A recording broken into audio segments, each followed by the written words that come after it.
What is going on, everybody? It's Lazivo here. This is some Ghost Recon Future Soldier Beta gameplay. Say that 10 times fast, I dare you.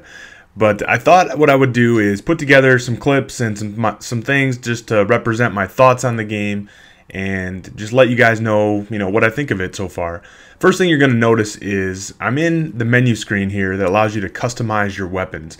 And this part of the game is awesome. It's really cool. There's tons of different ways to customize your weapons with different muzzles and stocks and magazines and different optics. I love the weapon customization. Lots of options. I like the little exploded isometric view here. That's my engineering terminology coming out. But lots of different things to play with here. A lot of times when they put stuff like this in, you end up with some overpowered setups, and I'm sure there's going to be that. But it is a cool feature in the game, and I really do like it. And we're back to this loading screen. If you guys saw my other video, I promise I don't get stuck in this one. The first portion of this gameplay is from one of the two beta maps called Mill. The other one's called Pipeline. Both of them look pretty good. I think they did a good job visually. They're pretty maps. They have lots of different areas to play from depending on your play style. If you like to snipe, there's going to be long lines of sight areas to hold down. And if you like to run and gun, you can kind of make your way through the map using their cover system, which is good. It's, if you've ever played like a Gears of War style, it's kind of like that. I definitely don't put it on par with that. And in terms of third-person shooters, Gears of War to me holds down the standard of what you need to be and how intuitive you need to be as you move in and out of that cover system. This is one of my first gripes. I just got hit with a stun gun, which is a secondary weapon, and I'm not taking a nap, I promise. It does just lay you out for forever. I don't know, 10 seconds, 15 seconds. I'm still not up, and obviously they come clean me up. The flashbangs are just like that. You feel like you're flashbanged for 30 seconds. It's crazy. So I don't know. Some of that secondary stuff and the stuff that disables you or blinds you is really OP a little bit. I think it needs to be turned down. I've seen videos on the internet of people getting hit with stun guns, and some of them just keep walking. So I doubt laying you out for 15 seconds if I'm an elite soldier is gonna be realistic. You can see the enemy guys right now showing up in this red outline.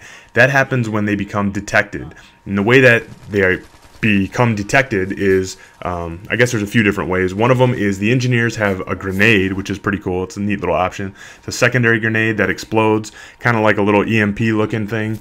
And if you're in the radius of that, you become detected, and the entire enemy team can see you in that red outline through walls, kind of like a wall hack, which is pretty neat. It's a nice way to counter camping because I feel like there's gonna be campers. There's a lot of corners in this game. There's the scout class has the passive camo, so when you're not moving, if you stay still, all of a sudden you kind of turn invisible, like Predator style.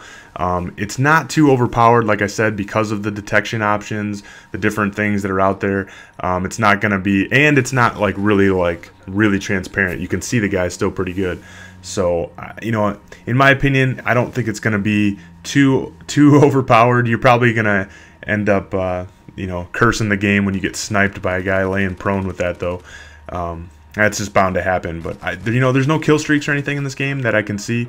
It does kind of keep track of your streaks up in the kill feed sometimes, but as far as like a reward or like a chopper gunner or something like that, I haven't seen anything like that. So like I said, I've only played a handful of games, so this is just my rough opinion. Me and this dead body here are in a sideways 69 position.